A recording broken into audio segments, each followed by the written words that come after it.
What's going on, everybody? Welcome to the Prophecy Misfits Podcast, the recently updated Prophecy Misfits Podcast. This is episode 273. Woo-hoo!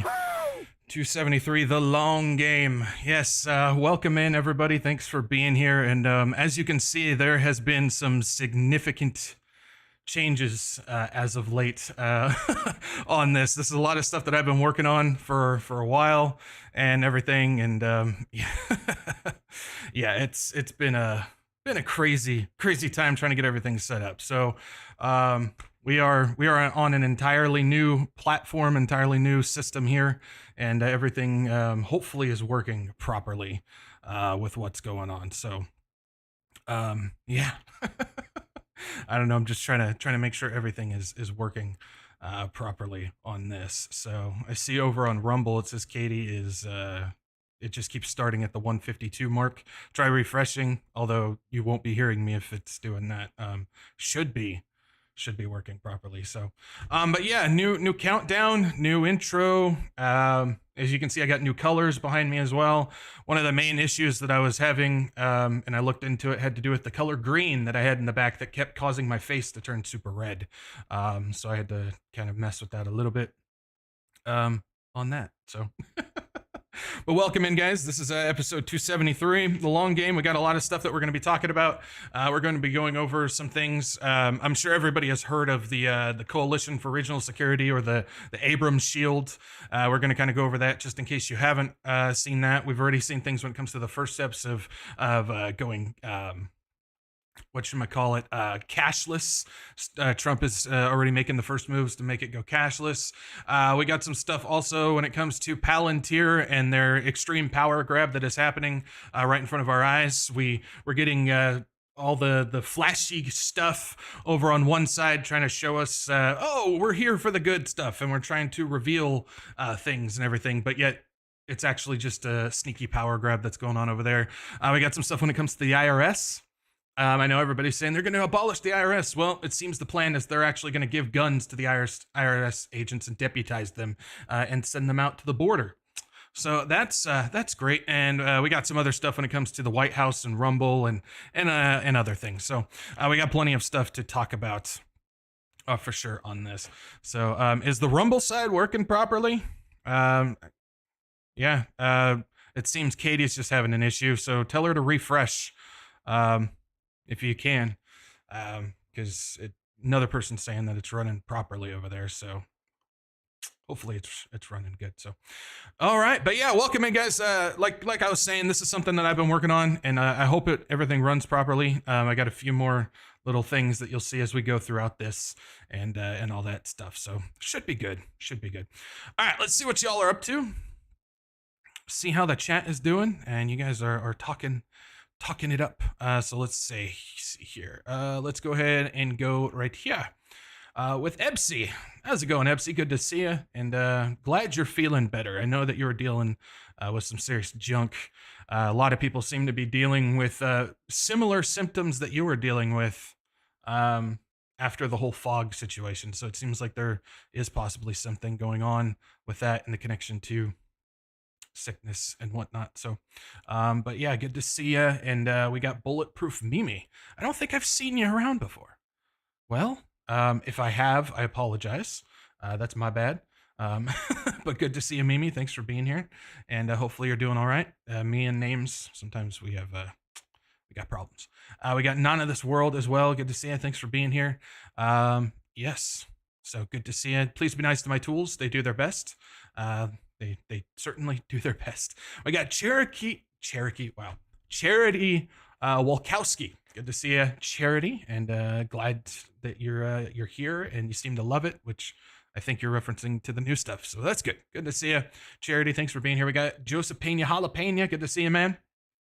Thanks for being here, and hopefully you are doing all right. Having a good week so far. It feels like, man, it does not feel like Tuesday. It's just time is so weird now. I'll tell you what. Lisa Gaines. Good to see you, Lisa Gaines. Let's see. Somebody has got to talk about the mess with Paula White. There's so much Gnostic Kabbalah mess with that. I just talked about it on Saturday, Lisa, so go back and check out that if you want me to talk about, if you want to hear about that. I just find it so fascinating that we have people who are excusing Trump for this, saying this is the one bad choice that he's made, which, if you know, pretty much every choice that he's made as far as his administration goes has been bad. But it's other people are saying that this is like something new, but it's really nothing new. Paula White has been Trump's spiritual, quote unquote, spiritual advisor for a very long time, years, even pre first term. So it's nothing new on that. But yeah, go check out Saturday if you want to go see what I had to say about that. Let's see. We got Trace. Good to see you, Trace. Thanks for being here. And hopefully you're doing all right. We got the Airborne Moose, which probably not airborne for very long if you're a moose, just saying. You need to team up with the flying squirrel to make that work. Good to see you, man. Nancy West, more intimidating than just a teddy bear. It's not supposed to be intimidating. It's just the color that works. Anyways, good to see you, Nancy. Thanks for being here. Sarah Misfit Montanari, good to see you. Thanks for being here. Hopefully you're having a good week so far. Linda's here. Good to see you, Linda. Thanks for being here. Glad you are here. We got Mindy as well. Mindy is here along with Patrick. Good to see you guys. Thanks for being here. And hopefully you are doing pretty good, man. Good to see you. And thank you for being tools in here. We got Eric Rem. I can never pronounce your last name, man. I'm sorry, but good to see you, Eric. Thanks for being here. Glory to God Homestead. I hear you perfectly. Well, good. That's the most important part. I don't know. Unless you're one of those people that don't want to hear me. Good to see you. Thanks for being here. We got the Peanut Gallery here as well. Good to see you. And hopefully you're doing all right. Vicky is here as well. Good to see you, Vicky. Got the big pink hand. Jellyfish is here as well. Good to see you. Eternity One Day at a Time is here as well. Good to see Eternity. Blessings with the new setup. Well, thank you. Let's see here. We got Diane Stevenson as well. Good to see you, Diane. And hopefully you're doing all right. Today, Bab is here as well. Good to see you. We got Shay is here as well. Good to see you, Shay. Victoria is here as well. Sounds like an interesting one. Yeah, should be an interesting one. I hope so. I don't want it to be boring, that's for sure. Good to see you. Let's see, who else we got? We got Shelly as well. Good to see you, Shelly. Just Me is here as well. Good to see you. Lisa Gary or Jerry, one of those. I'm not sure how to pronounce it. I apologize. Good to see you, Lisa, though. Good evening from Ohio. If you get that little nugget of trivia, then you're good to go. Let's see. We got Natalia P as well. Good to see you. Now I've been lining him up with scripture, but we will see. I'm not sure what that's all about, but good to see you, Natalia. Lori is here as well. Good to see you, Lori. We got Pammy as well. Good to see you, Pammy. Who else we got? We got Tiffany. Tiffany is here. Patricia Schultz is here. Carolyn R is here as well. Good to see you guys. Thanks for being here. Let's see. April Malone is here as well. So good to see you guys. If I don't pick you out, it's not that I don't like you. I'm not able to pull up Rumble on this system just because Rumble is kind of a pain. They don't like anybody actually doing anything. So just people over on the Rumble. We got Defy Tyrants, Obey God. I like that. That's good. In His Image, Katie's here as well. Good to see you. Romaha61. T. Dilnay is here as well. Good to see you guys. Jacques is here as well. So good to see you guys. Thanks for being here. So, all right. Let's see. Let's go ahead and get into some housekeeping, shall we? Housekeeping? Don't think you're sleeping. Housekeeping? All right. So for housekeeping, usual spiel. If you guys can, like, share, subscribe. Get this out to as many people as you can. It's not about views, not about butts and seats, but it is about getting the warning out to people and getting people to Jesus. That is why we do this. That is the whole point of doing this show. And we have fun and we fellowship and we go through all this stuff and stay up to date. We be watchmen and all that and whatnot. But of course, our biggest goal should be to go out there and reach people with the gospel of Jesus Christ. So if you guys can do me a solid and like, share, subscribe, it does help reach people who are lost, have questions, or ultimately need the gospel of Jesus Christ. So if you guys can, go ahead and do the like, share, subscribe. Also, if you guys can, make sure you follow me, Rumble, Odyssey, Telegram. Those are my backup channels, my backup live streaming channels. Of course, we are live streaming to YouTube, Rumble, and the website all at the same time. But just in case I get kicked off YouTube, which hopefully that doesn't happen, but just in case I get kicked off YouTube, we will be back up live streaming over on Rumble. So make sure you guys follow me on Rumble. And then Telegram, I post updates, announcements, news, things, and anything in between. I just kind of throw some stuff up as we go along and all that jazz. So if you guys can do me a solid and do that, that would be great. Hold on, I got an issue here. There's going to be a little bit of trial and error tonight as I get this stuff working. So please be patient with me as I got this going on. Don't know why that is not working properly. It should be working, but doesn't seem to be, which is weird. I'll try one more time. Okay. And then, okay, so if you guys can, also make sure you head on over to the website, WretchedWatchmen.com. That's your one-stop shop for all your questions. If you want to know what's going on with everything, that's the place to go. Keep up to date with everything. And you want to know the latest podcasts or the video series, events, anything like that, make sure you guys head on over there to go ahead and get that going. And then last but not least, if you guys would like to support this channel and what I got going on, I got donation links down below, CashApp, Venmo, Give, Send, Go. You guys are the ones that make this work. You guys are the ones that make this happen. So if you guys can do me a solid and well, not do me a solid, but if the Lord leads you to. Sorry, I'm all discombobulated. Those links are below, and that would be awesome if the Lord leads you to do that. Again, this channel is not monetized or anything like that. It runs solely off of your guys' generous donations. So if you guys would like to do that, those links are below. So thank you guys. Thank you, Not of This World, for getting that in the YouTube chat. I don't know what's going on with my buttons over here. The first one worked, but the last other ones didn't work. So I'll have to see if I can get that figured out for next time. Appreciate that. All right. You guys ready to get into this one? See if we can stumble our way through like we normally do. Fun stuff. So, all right. So let's just start off with the fact of the long game. I just want to put this out because I think it's something that kind of gets overlooked. It's one of the plays that they do and have been for a long time. As we've gone through deep dives in history, and for those who have been around my channel, you know, we like to go through all the different history and stuff like that. The long game is one of the games that they play. And when I say they, I mean the Luciferians, I mean the elites, the globalists, whatever you want to call them. The fact is the puppeteers, the one that are pulling the strings for Satan down here on this world. They play the long game. It's not one of those things where they just get things done super fast, super quick, you know, right when everything plans for it to happen in that time. Sometimes it takes them a long time, takes them a long play. Things get messy, plans change, but ultimately their goal is to do what they plan on doing. Now, ultimately, we know exactly what will happen according to scripture and prophecy and all that stuff. None of that is ever going to change when it comes to that. But the thing is we have a short-term memory. We tend to just, when information comes out, we tend to have that information for a short period of time, then we move on to the next thing, and sometimes we forget about that information that we learned, and sometimes it could take several years. Sometimes it could be a couple weeks, sometimes it could be a couple months, sometimes it could be several years, sometimes it could be decades. We see with the Freemason 3 World War plan, it's been a very long time, but it seems everything is setting up for that to happen. But it's one of those things where sometimes it takes a while and we forget. And so I just wanted to put that reminder out there.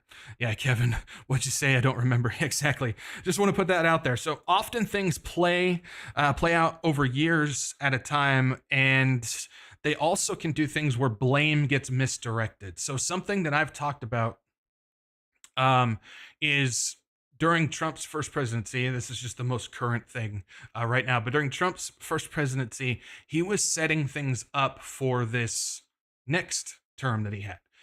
He was going to get it. He was always the guy. I've said that before. They make their choices. They have things set up. He was going to be the next one in, but obviously for several reasons that we've talked about before, whether it's desensitization or desensitizing people, whether it's just setting things up for the next term, timing wasn't right for certain other events in the world, just all this type of stuff. They had to put in Biden, and then Trump came in as far as this goes. But during his first administration, it was his one that helped with the Crimson Contagion program, which was the precursor to Event 201, which of course was the COVID situation, the COOF situation.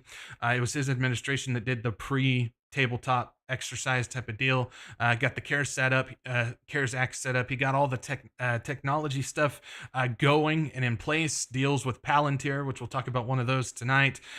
Things with Bill Barr and the deep surveillance program. He got a whole bunch of other things set up. It was a precursor. He was getting things prepared and ready to go. Of course, he was feeding you these other things that made it look like a good thing, and so a lot of people naturally went on that. So when Biden came in, he was the one that was destroying everything, and so everybody just latched on and will follow Trump. And now Trump is going full court press with his giant team of techno bros in order to make things happen. This wasn't an immediate thing. This wasn't something that was just happening right then and there, but it was a long play. It took a long time to get all these things set up. It took a long time for a period of time. And there's things that Trump did that Biden got blamed for. There are things that Biden did that Trump is getting blamed for.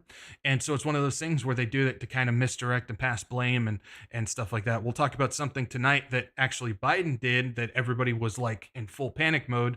I think we've kind of forgotten about it, but it was actually a setup, I believe, for something that Trump is doing right now. So we'll talk about that as well.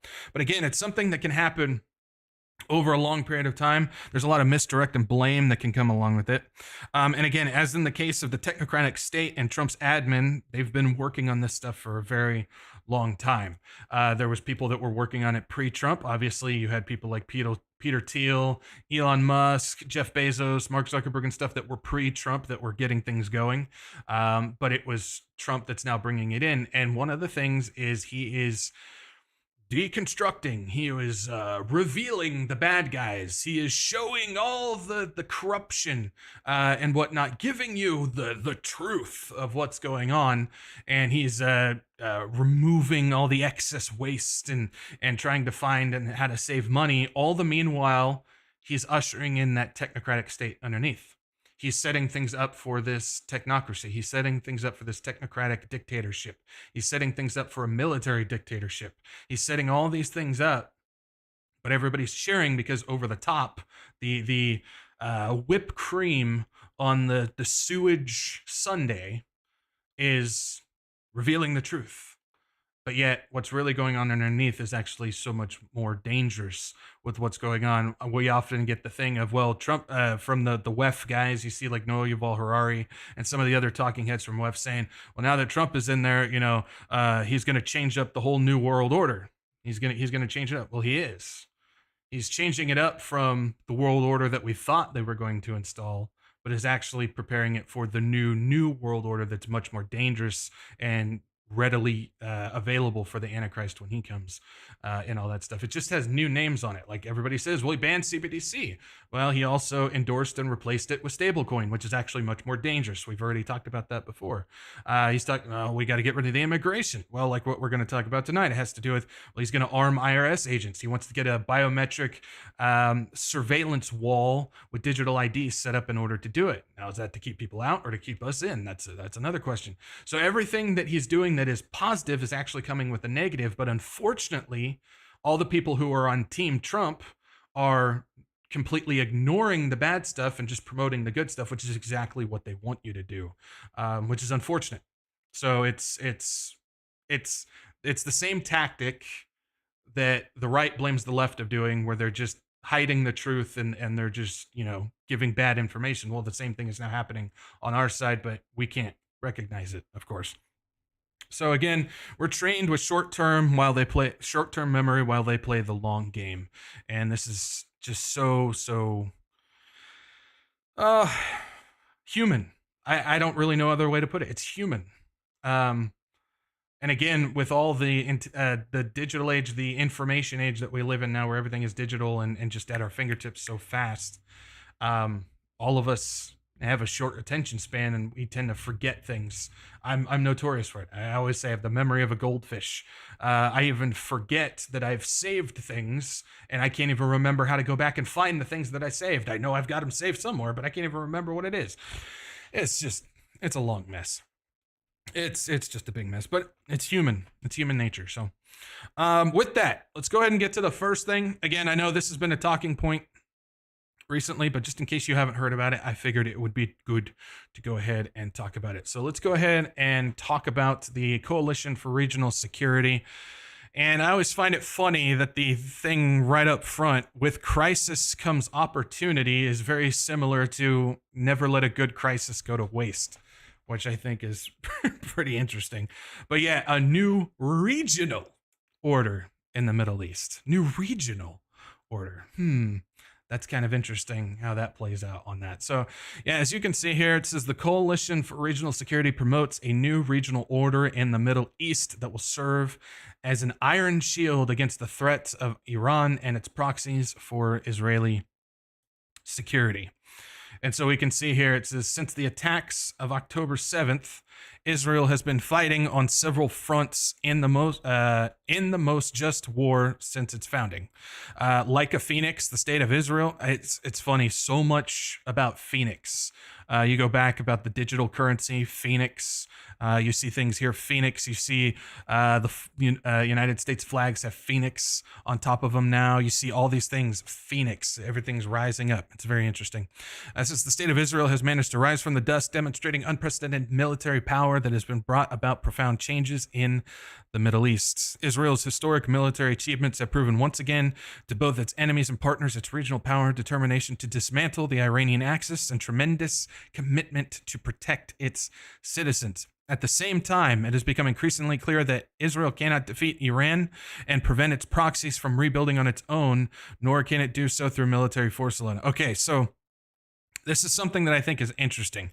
Israel cannot defeat Iran and prevent its proxies from rebuilding on its own. Now, obviously, they're talking about needing all of the people that we'll kind of talk about in a second, all these surrounding entities in order to protect them. As Christians, we understand that it's true. Israel cannot defeat what is coming at them on their own. When Ezekiel 38 comes through and everything, Israel's not going to be able to do it on their own. But it's not going to be any of these surrounding people that will come to them, like they mention in this group. It's going to be God that's actually going to come and protect them. He's going to go Old Testament again. Obviously, the church age will be over, and so God's going to go Old Testament again, and we're going to see something quite biblical. Well, we'll see it from up above, but Israel will see God come to their protection. So I think it's fascinating that, yes, Israel cannot defeat Iran on his own, but it's not going to be from the help that they think it is. It's actually going to be from God that'll do it. Today, the historic mission of the state of Israel is to translate its tremendous military achievement into a political turning point, one that's long-lasting security to its citizens. The Abraham Shield Plan of the Coalition for Regional Security is a new Israeli political security initiative. It leverages the regional opportunity faced by Israel today to ensure the country's security for years to come. This is just another one of those transitional things that came out after the October 7th thing, which again, we go through the information that we have and we understand that Israel did in fact know that the attack was coming and let it happen so they can go into Gaza, clean house. And we've got the Gaza 2035 project. Again, there's always these deals going on. There's always backdoor deals. There's always bigger plans at play. Also, and again, I always have to remind Christians, Israel is a corrupt government. They have a corrupt government. They have evil people, just like the United States government, just like Russia government, just like China government, all the governments around the world. This is one of the reasons why the Lord back then, when they asked for a king, they said, "Are you sure?" "I don't think you do." He listed off a whole bunch of reasons why. And they got their king, and sure enough, that's why men is not supposed to be ruled by man. We're supposed to be ruled by God. But unfortunately, men, well, we're stupid. There's really no other way to put it. We are just stupid little beings. Praise the Lord that he has mercy for us. Praise the Lord for his mercy. So if we keep going, so key principles to the Abraham Shield Plan. So closing the front in Gaza, returning all hostages, and we already got something big going on here. Establishing a technocratic transitional government in Gaza. Technocracy.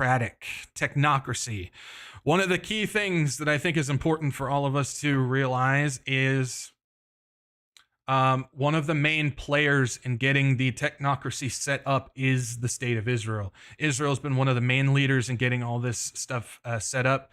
They were one of the main ones when it comes to, people aren't going to like this, but they were one of the main ones when it came to the development and the testing of the Kuf stuff.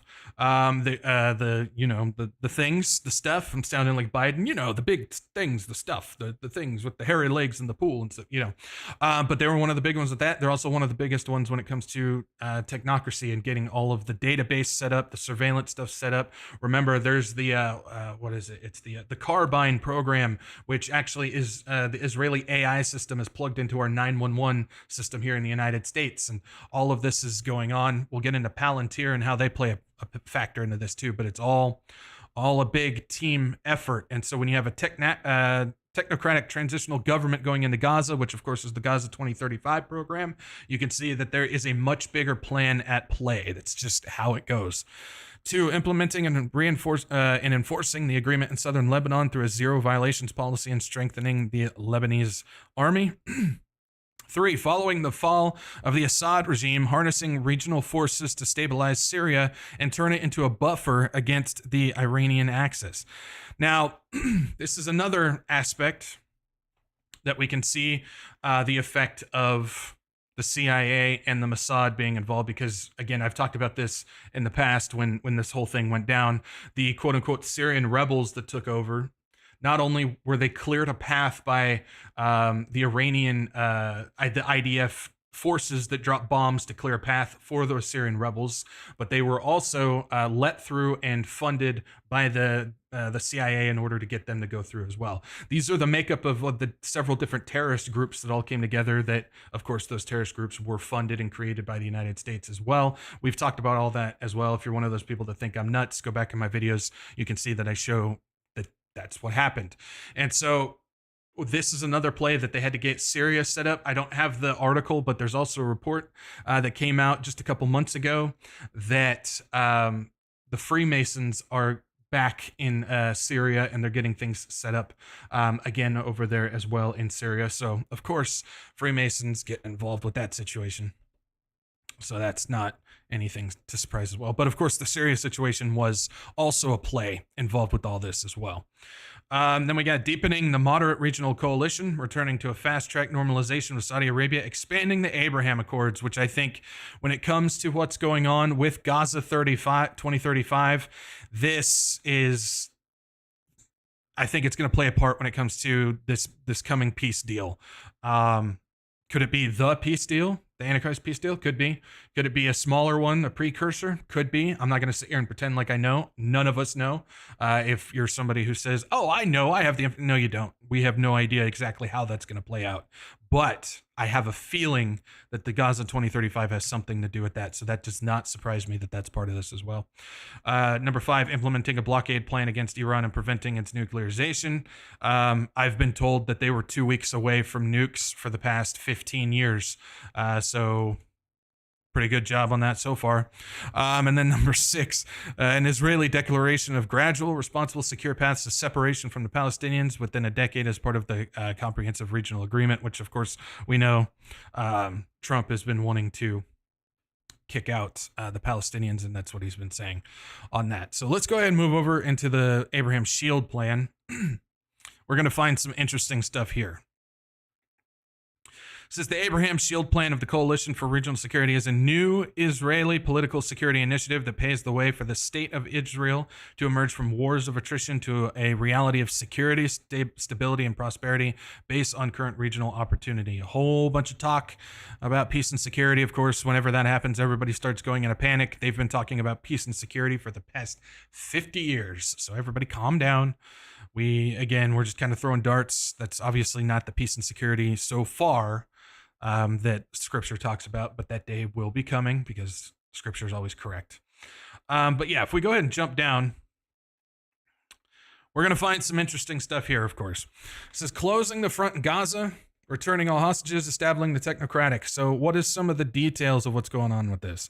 The state of Israel will declare victory in Gaza and defeat Hamas's military force. Okay. Israel will promote a comprehensive ceasefire and commit to the withdrawal of the IDF forces from Gaza in exchange for return of all hostages, living and dead.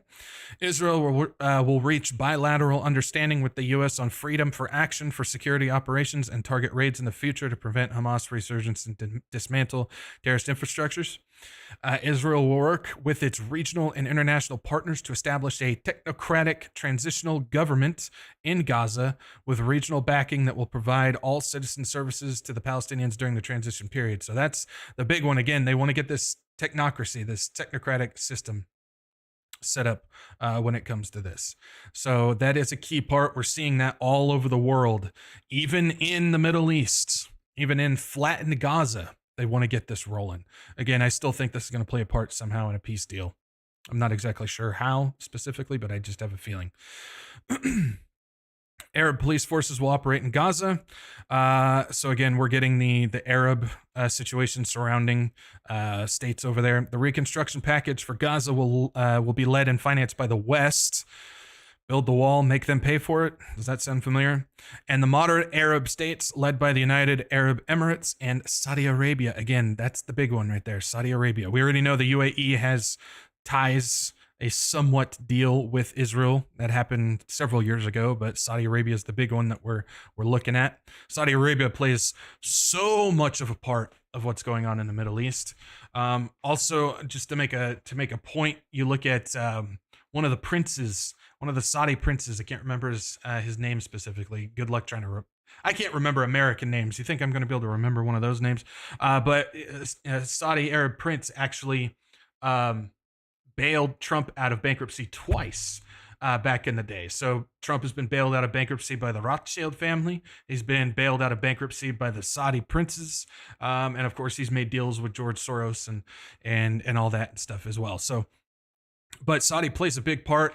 Remember also that the Rothschild family bank is also redoing a giant office over there in the financial district of Riyadh as well. So more of that influence in that region, of course. So that shouldn't surprise anybody on that. The moderate Arab states will lead a process of de-Hamasification in Gaza, a deep de-radicalization of society and education. Of course, that's going to be the UAE and Saudi Arabia again. And then here we go. Cash in the Gaza Strip will be abolished. Zero cash. An advanced mechanism of monetary supervision will be implemented. Is it going to be CBDC or is it going to be stablecoin? That's something to think about when it comes to that. But still, zero cash. So you tear it down and you start getting ready to build up when it comes to that situation. There's more to it. You can go and check it out if you want to. Just abrahamshield.org if you guys want to check that out. But there's clearly a lot surrounding the situation, both prior to October 7th. Again, I've got information that I can't talk about. Some people say, why not? Because I will get canceled if I talk about it. So I can't talk about it. I will be canceled by Christians. That's what will happen. But there's information going on. I've shared some of it about, the stuff coming through, and they knew it was going to happen. And we see the plan with Gaza 35. We see the deals with what's going on with the hostage situation. I think they had to wait for Trump to get in order to make these things go through because of the Trump-Kushner Saudi connection that's going on there. Again, there's more information about that I can't get into. But there's a lot of things that point to this all being a part of a much bigger plan. And this technocratic state that they want to build definitely plays a part. And it's something that the world is embracing. It's something that the world is continuously pushing in order to get these things done. And so, the zero cash thing, though, is pretty interesting. And so let's go ahead and see what's going on here on the U.S. home front in regards to this. I'm sure some people have seen this, but in case you haven't, let's take a look with what's going on. It says Trump says he has directed the U.S. Treasury to stop minting new pennies. stop minting new pennies. Of course, citing it in the rising cost. So this is what I'm talking about when it comes to we must get rid of waste. We're exposing the corruption. We're getting rid of all this extra stuff that doesn't need to be there. But the plan underneath is to start eliminating cash, physical cash. You guys remember during 2020 when all of the businesses change shortage? Remember all that? That was another test. Again, that 2020 situation, there was many, many different tests that they were doing when it comes to that. This is definitely playing a part. But in the name of waste, we got to stop printing or minting physical money. President Donald Trump says he has directed the Treasury Department to stop minting new pennies, citing the rising cost of producing the 1-cent coin. Says he has directed the Treasury Department, remember this is George Soros's Scott Bessent, who's in charge of that, to stop minting new pennies, citing the rising cost of producing the 1-cent coin. For far too long, the United States has minted pennies, which literally cost us more than 2 cents. This is so wasteful, Trump wrote in a post Sunday night on his Truth Social site. I have instructed my Secretary of the United States Treasury to stop producing new pennies. One of the things with this is they start with the penny because many people think the penny is insignificant. Oh, it's just a penny. We don't need it. Oh, it costs 2 cents to do it, but it's not worth it. Let's just get rid of it. We don't need it. And so you get people to just start slowly embracing the removal of physical cash. They got to start at the small thing. You guys all know the story of they came for the so-and-so and nobody said anything. Then they came for the so-and-so and nobody said anything. Then they came for the so-and-so and then they came for me. Well, it's basically the same thing going on with this. Well, first they came for the penny. Then they came for the nickel. Then they came for the dime. And all of a sudden we're off of physical cash. We're zero cash. And now we're involved with the digital currency. So this is definitely a big play that's going on with this. This is the move by Trump and is the latest in what has been a rapid fire effort by his new administration to enact sweeping change through executive order, through dictatorship, through bypassing constitutional Congress bills and everything like that. Nope. Just going to come in and be king. Just I order this and I order that.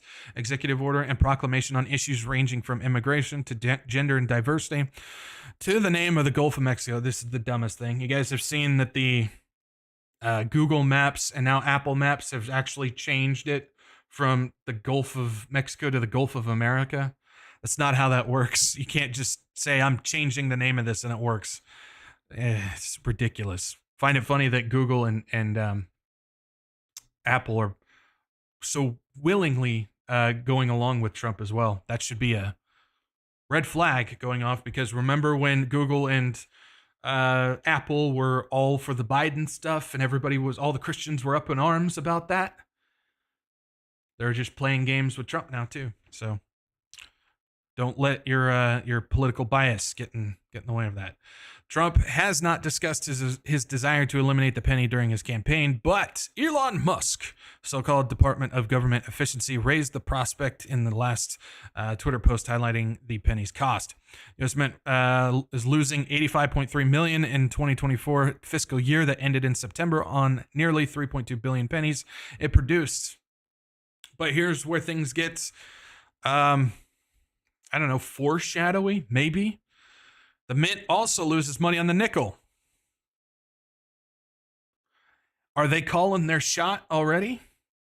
They're already stopped minting the penny. Are they already calling their shot for the nickel? Since that seems to be wasteful as well. I think that's interesting when we see that, personally. If you're already calling your shot with that. With each of the nickels being 5-cent coins costing nearly 14 cents to make, it is unclear whether Trump has the power to unilaterally eliminate the lowly 1-cent coin. Currency specifications, including the size and metal content of his coin, is directed by Congress. He doesn't care. How many moves has he made that just completely bypass Congress now, and we're all just getting away with it? Again, there's a lot of stuff going on that I wish people would be aware of and make note of, but we seem to just be glazing over it for some other stuff. But Robert K. Triest, I don't know. An economics professor at Northern University has argued that there might be wiggle room. The process of discontinuing the penny in the U.S. is a little unclear. It would likely require an act of Congress, but the Secretary of Treasury might be able to simply stop the minting of new pennies, he said last month. So, yeah. So, again, remember, he wants to make the United States, he wants to make America number one in cryptocurrency. He wants the reserve, the Bitcoin reserve. He wants the stable coin situation, which of course is basically CBDC, but much more dangerous because it's owned by private businesses, and private businesses don't have to go through the constitutional red tape, don't have to go through all the law stuff, don't have to go through Congress, don't have to go do anything. If they want to cease business with you, they can just cease business with you. Look at PayPal, look at Stripe, look at all these companies just like that. They're private businesses. If they don't want your business and you've got money on there, they don't care. They'll just turn it off. They'll just shut you off. That's what a stable coin is. So when he signed the EO, the executive order that says we're not doing CBDC, but I'm endorsing in the exact same EO stablecoin, that's what's going on. And so you have that, and now you've got not only they're going to stop minting the penny, but now there's a possible chance that they're already got targets on the nickel. This could move a lot faster towards this zero cash, the same thing that Gaza wants to do with that.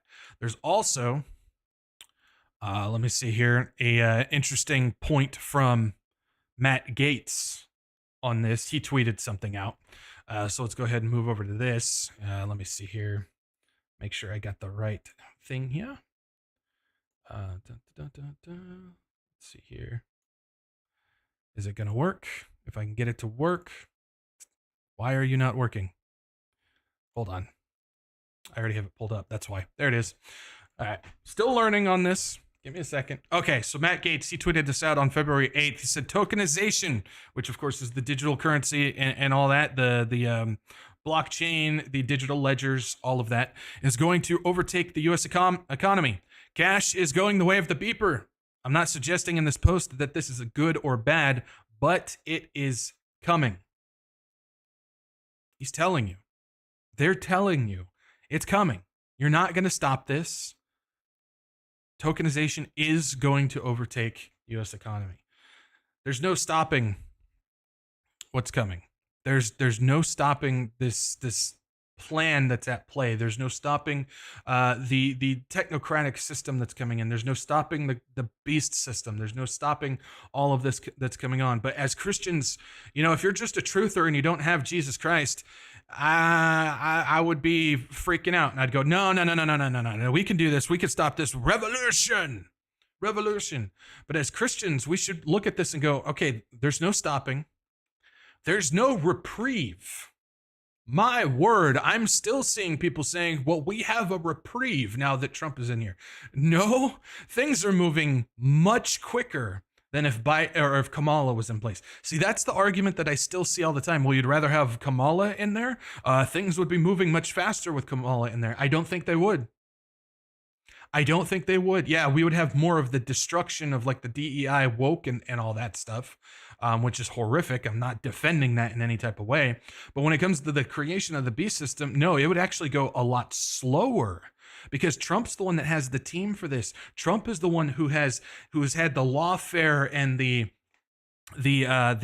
media and the leftists all coming after him, building up this amazing guy that's going to come in and save everything, that he can present technocratic feudalism to the masses, and they will willingly accept it because it's not Kamala. So no, there is no reprieve. There's no slowing down. Trump was always the choice. He was going to be installed. They spent so many resources and so much time and all these campaigns against him, the assassination, quote unquote, assassination stuff against him, which built up this person, a Hitler-like person, that he can literally present the doom plan, the doom system to them, and they'll eat it up. So no, there's no reprieve. There's no slowing it down. this is it. This is what's going to happen. And everything is going so much faster. And he's telling you. Now. I'm going to save some comments about Matt Gaetz. I've already talked about him before, but yeah, we'll just go ahead and leave it there on that. But they're telling us, man, and it's moving forward. This stuff is indeed moving forward. Now, one of the people behind his team that's playing such a major part, I know the face of it is Musk, which he's doing a lot too, but it's the ones behind the scenes that are playing a major part when it comes to this. So let's go ahead and take a look at this situation. Elon Musk's Doge is very good for Palantir, says CEO Alex Karp. Now, when we usually think of Palantir, we think of Peter Thiel, which of course he plays a major part in that as well. But the CEO is Alex Karp, and Alex Karp has a major connection to the Trump administration, has a major connection to the CIA, has a major connection to the Israeli government, has a major connection to the Russian government. If you guys want to dive into that one, he's got some ties over there as well. But he's also, along with Peter Thiel, on the guidance board for the Bilderberg Group. And you have Peter Thiel, who's got his boy J.D. Vance in there, and Elon Musk, a part of the Doge committee, which, of course, the Doge situation has a whole bunch of people from Palantir on the board that are going in there and firing stuff. Do you guys see an issue where you have people from a private company that makes money off of government contracts that's allowed to be a part of a non-elected group that's going into places, getting full access to data and firing people? Does anybody see a major problem with that? Because I do. There's no accountability. Remember the whole checks and balances situation? It's out the window. There is no checks and balances anymore. This is, I've got a group of people from a private company that makes money off of government contracts that's going into government offices and reducing, getting money, getting data, and firing people, where all of that money is now eliminating competition and is now being funneled into that same group that just went in there and eliminated said competition. This is a serious conflict of interest. But nobody cares. Why?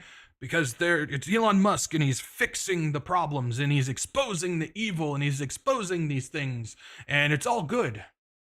Not realizing that they're just building up more power, more control, more money, more structural. They're rebuilding the structure of the government to fit the AI system that is offered by people like Alex Karp and his company Palantir. This is a problem, but I don't think most people don't really see what's going on right now because they're just eating the whipped cream. And I hope someday they'll eat enough whipped cream that they'll actually get to the sewage sundae and see what's going on. But I don't know. There's some people that are starting to get it, but unfortunately, most people with a voice are still doubling down on this. So it says, as the Trump administration Department of Government Efficiency, the Doge Department, moves at lightning speed or warp speed to rein in federal spending, companies depending on valuable government contracts are likely to be caught in the crosshairs. But not Palantir, no. Palantir, a software and data analytics company, that's a lot more than that. We've talked about it before in the past, that works closely with the U.S. government, isn't worried. Doge is a revolution, one that will be very good for Palantir in the long run, CEO Alex Karp told analysts yesterday. We'll talk to that. I'll show that in just a second. During Palantir's fourth quarter earnings call. Disruption at the end of the day exposes things. Disruption at the end of the day exposes things. We're seeing that. Disrupting the old guard to install the new one and feeding you the exposing of things in order to make you accept it that aren't working. There will be ups and downs, said Karp. Some people are going to get their heads cut off. We're expecting to see really unexpected things to win. He also said something pretty interesting in that interview. Again, I'll show that in a minute. Helmed by Elon Musk, the world's richest man, Doge's cost-cutting measures have come at a rapid pace since it was officially created 2 weeks ago by another executive order from President Donald Trump. The organization, which isn't an official federal agency, again, not even an official agency, unelected people with stake in private companies are the ones doing this. It's just all screwed up.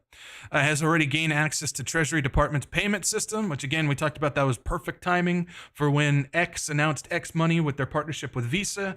Again, Elon Musk wants to make the X app the at least half of the financial system of the United States. So that's there. Terminated numerous federal leases and effectively shuttered the U.S. Agency for International Development. No, not quite. They just they just merged it back into the State Department. So that's not gone either. We love disruption, and whatever is good for America will be good for Americans. Yeah, okay. Right. And very good for Palantir. So whatever's good for American is good for Americans, but very good for Palantir, yeah? Said Karp when asked about Doge's impact. Palantir reported $827 million in revenue, and I showed the charts. Was it Saturday? I think it was Saturday that I showed the charts on that, but you guys kind of get the idea of what's happening with this. So with that, let's go ahead and show a clip of that interview, because he says something pretty interesting on this. So let's go ahead and get this going here. All right. So this is at that investment meeting. And again, pay attention to some of his words on what he's talking about with this. Alex, as always, we have a lot of individual investors on the line. Is there anything you'd like to say before we end the call? We're doing it. We're doing it. And I'm sure you're enjoying this as much as I am. Let's not talk to... This dude is eccentric as all get out. I have a feeling there's something to do with some white powdery stuff, but I can't confirm analysts about the burden of being right, our burdens of investing in ontology, our burdens of actually looking at the math, the burden of reading what the Rule of 40 is, the burden of being honest about what an enterprise software company is, or the burden of explaining to your friends that you're really happy. Maybe we should just stop talking about it. I'm very happy to have you along for the journey, and you are partners for us. Every Palantirian, we are crushing it. Everyone else who's listening, we are dedicating our company. We have dedicated our company to the service of the West and the United States of America, and we're super proud of the role we play, especially in places we can't talk about. And we love our... Especially in places that we can't talk about.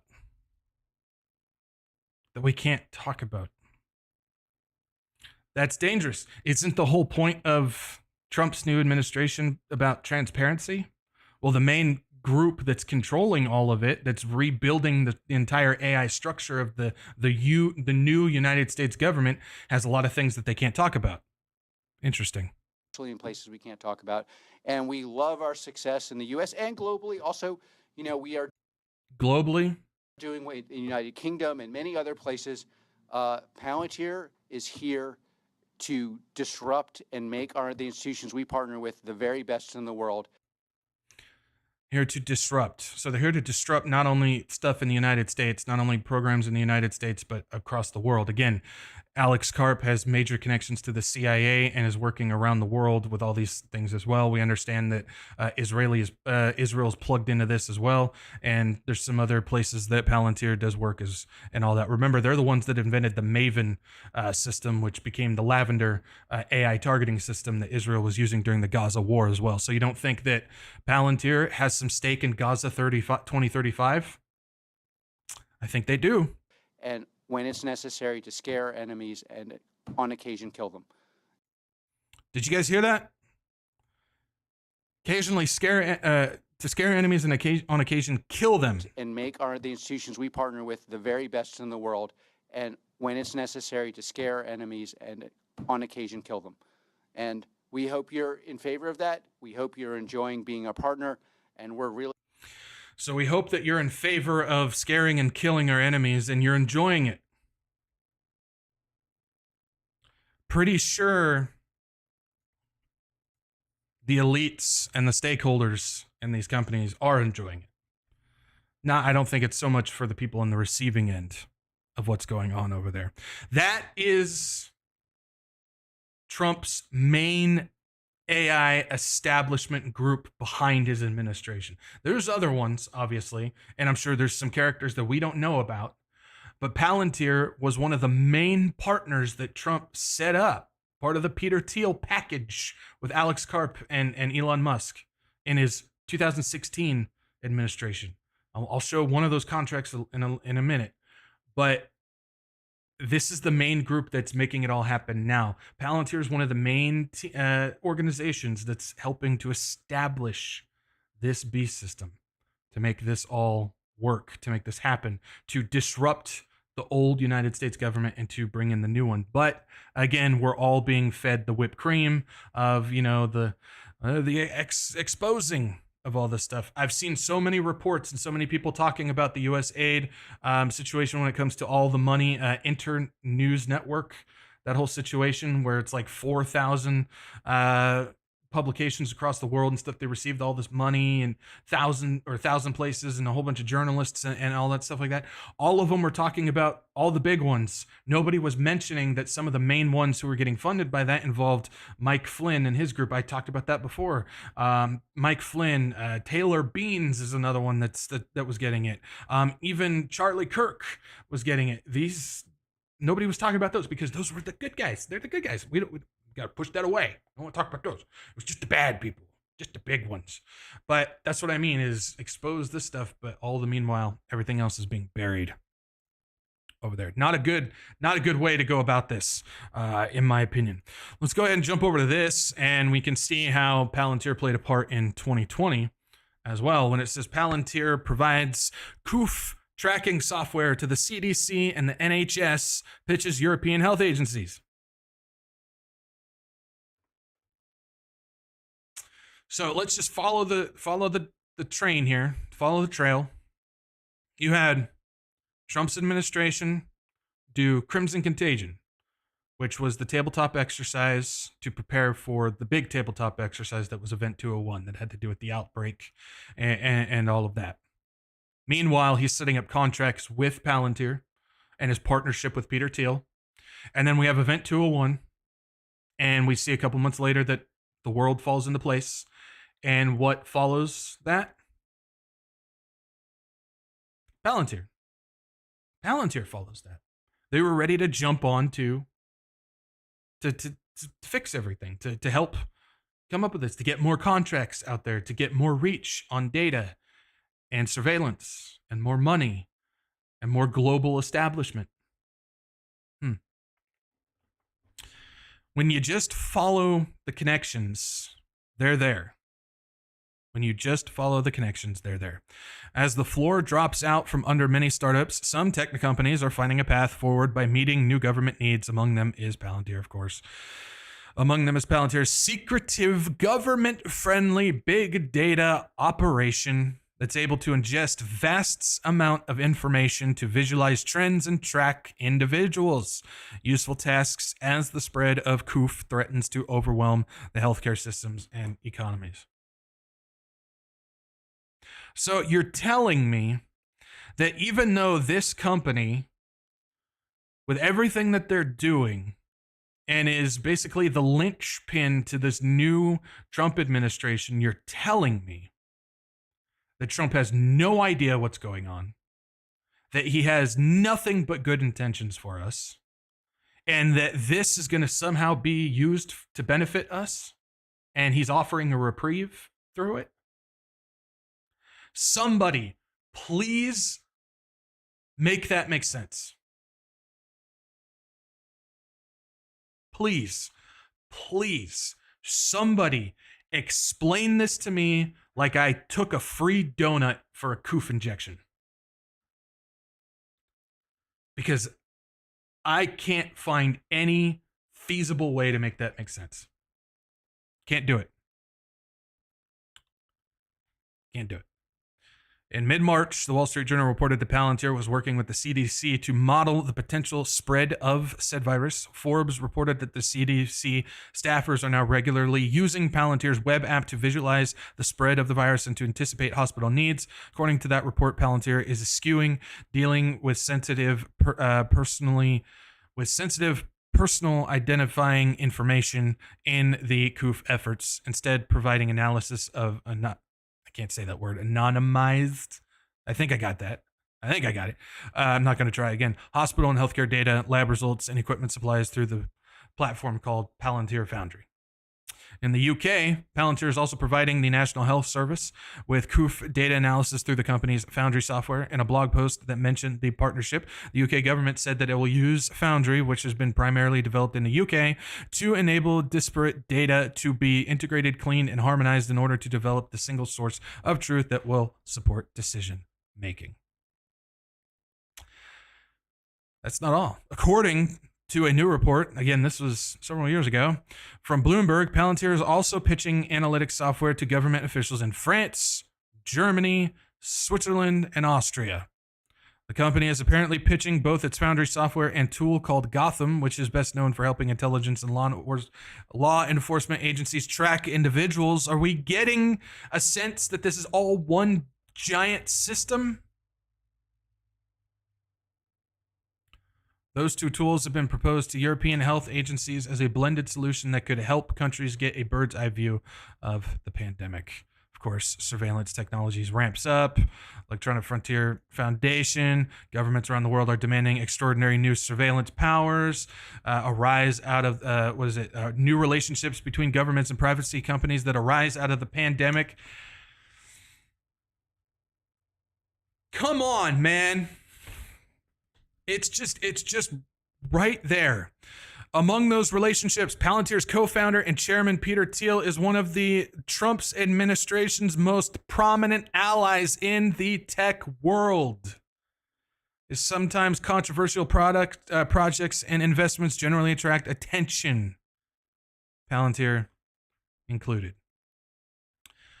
That's not all. Remember the immigration and deportation and the wall that they want to build? Let's take a look. Likely aware of its reputation as the shadowy tech giant that helps to power ICE's deportation machine. Palantir is apparently acknowledging the privacy implications of its new work. In a statement provided by the Wall Street Journal, Palantir's privacy lead, Courtney Bowman, asserted that privacy and civil liberty must be taken as guiding concentrations. They're more like guidelines anyways.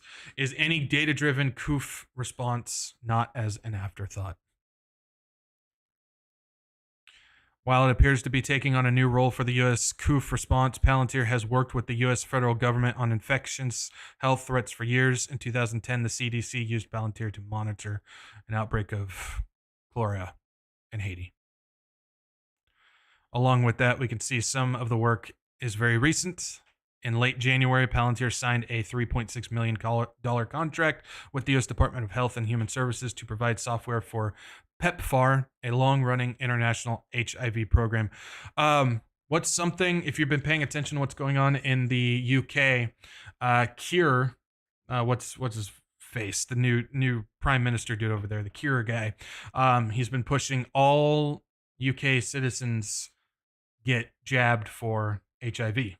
That's a new campaign that's going on there. Seems like Palantir is probably the driving force behind that as well. You can't make this stuff up. You just can't make this stuff up. This is Big Daddy. This isn't even Big Brother anymore. This is Big Daddy that's going on with this. And this is the thing that's setting up the whole new United States government. You're still going to sit there and tell me that this is all a good thing? I'm not buying it, Jack.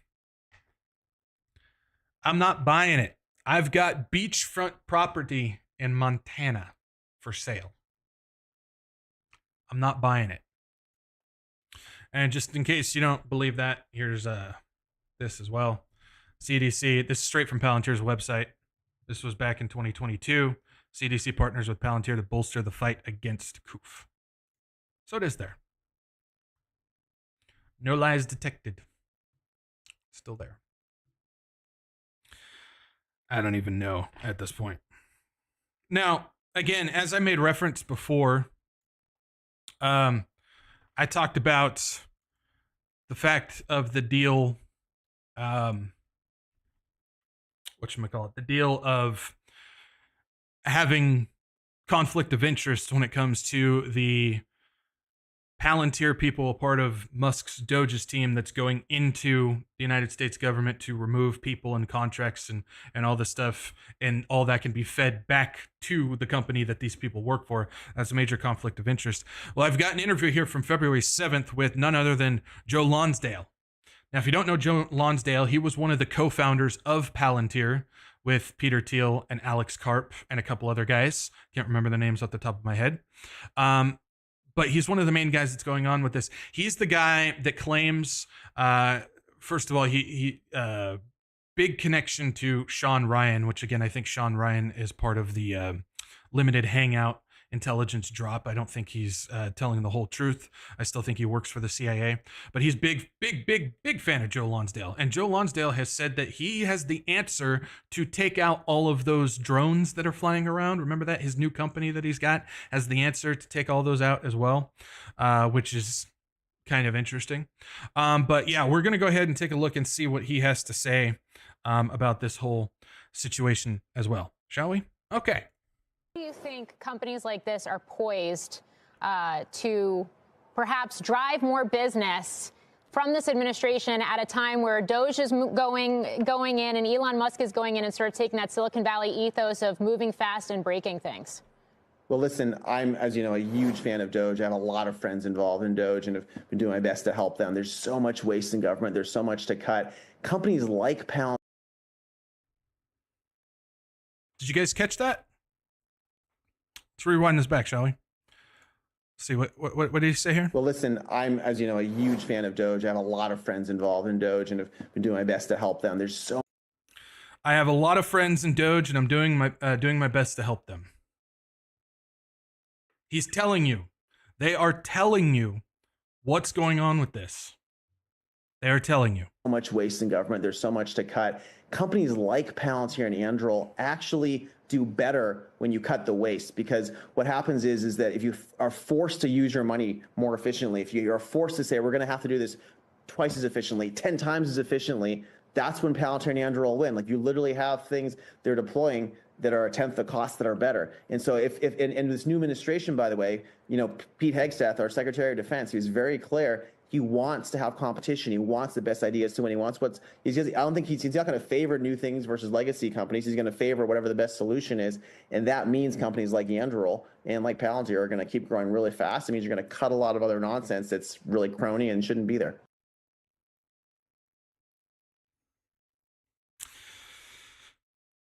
And Duril's another one that's involved with the military-industrial complex. The main guy there, Palmer Luckey, he was one of the main guys behind the Oculus device. So there's your connection to metaverse on that. But he started this, which is a military-industrial complex. They've done contracts with Trump during his first administration as well. Again, I still hear the excuse, well, Trump is not a part of the military-industrial complex. He wants nothing to do with it, when his entire team is the military-industrial complex.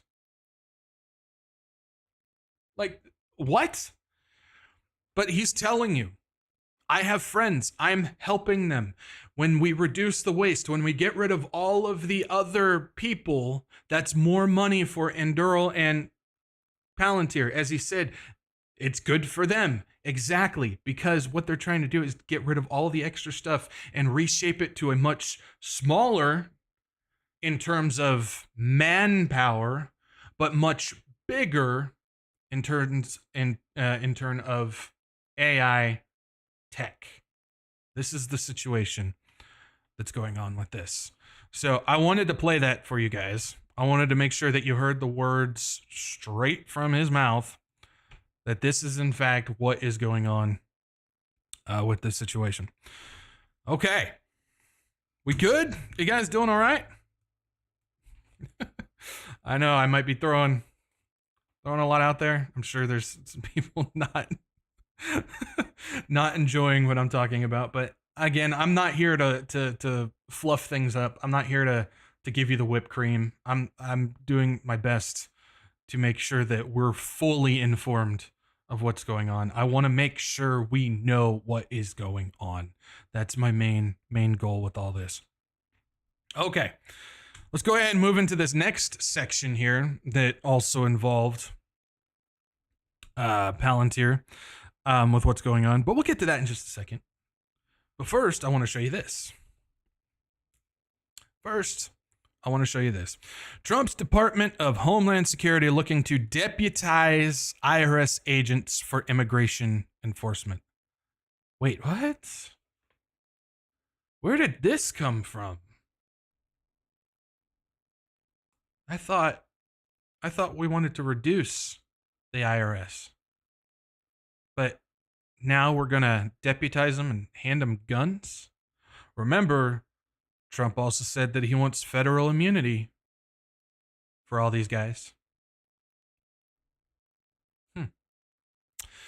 Trump's Department of Homeland Security looking to deputize IRS agents for immigration enforcement. DHS Secretary Kristi Noem sent a letter to the U.S. Treasury Secretary Scott Bessent, remember that's George Soros' boy, asking that IRS agents be provided to assist with immigration and enforcement efforts. It just keeps getting deeper, guys. That deep state keeps getting deeper. But I thought we were going to drain the swamp. No, we're just throwing bigger swamp monsters in there. The Trump administration is looking to deputize Internal Revenue Service agents to take on and assist with illegal immigration enforcement efforts, which, again, they've stopped reporting numbers. There's been a whole host of them released back into the United States. It's one giant mess. And, so here we go with this. According to the senior official with the Department of Homeland Security, DHS sent a letter to Treasury Secretary Scott Bessent requesting that the IRS provide agents to be used for immigration enforcement efforts by ICE. The senior DHS official said expectations that the request will be approved. DHS Secretary Kristi Noem has signed the letter, said President Donald Trump directed her agency to take all appropriate action to supplement available personnel to secure the southern border and enforce the immigration laws of the United States, even through the use of the agency's authorities to deputize federal employees to perform immigration functions. Now, why does the official say that the expectation is the request will be approved? Well, if we jump back to January 26th, it says Trump floats gutting the IRS and moving agents to the border armed with guns.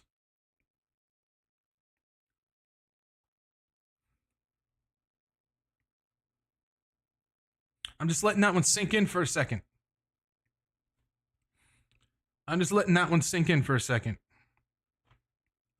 He floated this already.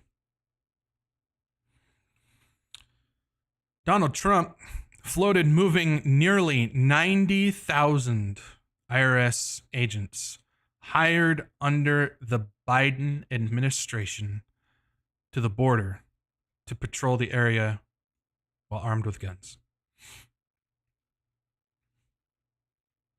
Remember how I was talking about the long game, passing blame at the beginning of this episode? See, when we read this, when it first happened, we just naturally thought the game was Biden was bringing in all these agents and they were going to bring the hammer down on everybody. Well, they brought the hammer down on some people, not denying that. But they didn't bring it down on everybody like we were expecting. But we still had the massive amount of IRS agents. Could it be that the plan was to create an army later for Trump through this? I'll show you something in a second to go along with this. On day one, I immediately halted the hiring of any new IRS agents. They hired or tried to hire 88,000 new workers to go after you, and we're in the process of developing a plan, either terminate all of them or maybe we'll move them to the border. So again, we're at the point of, well, again, I'm placing the blame. They had a huge thing against you. I'm saving you from the IRS. I'm going to move them and saving you from the IRS. We're going to move them to the border. It's going to be the greatest border that's ever existed. We're going to make it all happen. But this is, again, the long game, passing the blame. And I think we're going to move them to the border, Trump said during a rally at Circa Resort and Casino in Las Vegas on Saturday. Again, that was back January 26th. Speaking of the long game, you guys remember this from several years ago? You guys remember this one? 2023? Where we were all like, what on earth is coming? And we had no idea. The IRS had spent $10 million on weapons, ammo, and combat gear since 2020. You guys remember this? The IRS has been arming its taxmen to the teeth since the pandemic. I remember this. Long game. They were getting them ready. Taxmen are armed to the teeth. A new report shows that the IRS has been stocking up on weapons, ammunition, and combat gear to the tune of $10 million. I'm sure that's a much bigger number now since 2020. The findings released last week by Open the Books, a watchdog group that tracks government spending, revealed that 2021 alone, the IRS spent more than $5 million shoring up its arsenal for its increasingly militarized agents. I bet those are the guns that they'll get handed for quote-unquote border. Since 2020, the oversight group found the IRS had spent $2.3 million on ammunition, $1.2 million on ballistic shields, $474,000 on Smith & Wesson rifles, $463,000 on Beretta 1301 tactical shotguns, and $243,000 on body armor vests. The slew of other line item expenditures, including a mysterious $1.3 million spent on various other gear for criminal investigation agents. I mean, at this point, things should be so obvious. Things should be so obvious for this. It's right there. It's right there, and I wish we could all see what's going on. So, the connection, though. The connection. You got to take a look at this connection of Palantir to all of this as well. Well, let's take you back to, got to get this set up here. Let's take you back to a contract from 2018 that Palantir signed with Trump, shall we? Yeah, November 15th, 2018, Palantir deal may make IRS big brother-ish while chasing cheats. Palantir's hooked up in the IRS as well, guys. A contract, again, this was Trump that signed this contract with Peter Thiel. Peter Thiel's Palantir Technologies will give the IRS new firepower to pursue tax cheats by connecting the dots in millions of tax filings, bank transactions, phone records, and even social media posts. The IRS on September 27th signed the deal for $99 million over 7 years, according to the contract. It comes at the end of a period where the Internal Revenue Service lost hundreds of special agents to budget cuts. Reducing people, bringing in private AI. Budget cuts while being overwhelmed by data volume that reached the equivalent of 1.5 trillion text files last year, a tenfold increase in a decade.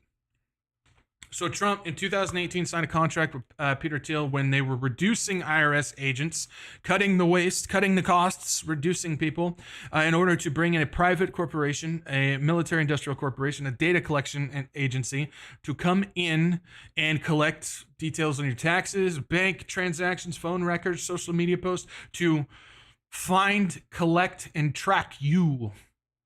And the AI is taking over for the people.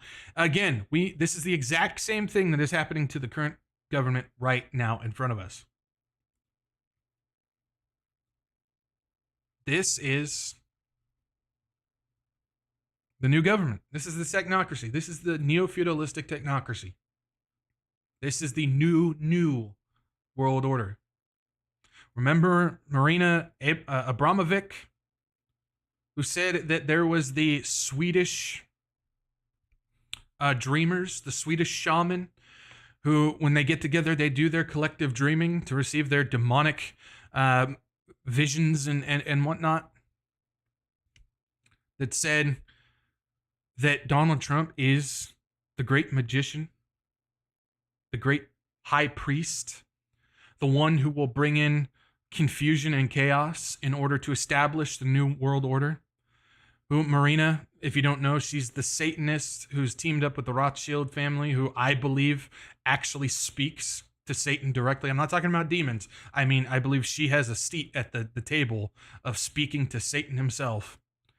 And she has said that he is the greatest thing to happen for this new world order. I've played that video. I've played that clip in a video that I did prior on my channel. The whole reason why I'm talking about this, and I'm putting it in such a way like this, is because we need to know what is really going on and not falling for the charade. We have too many people falling for the charade. We have too many people teaching the charade. We have too many people that outright refuse to believe it when it's right there in front of our face. This is the deception. This is deceiving. Man, when 2025 began, that deceptive thing that we've been talking about for several years now kicked into overdrive. It kicked into overdrive.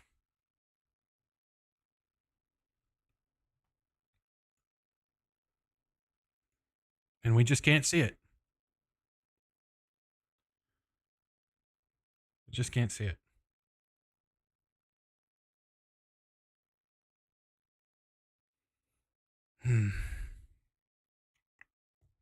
All right, let's go ahead and move into the last bit that we got going on for this. Fun times. Fun times. Let's take a look at this, shall we?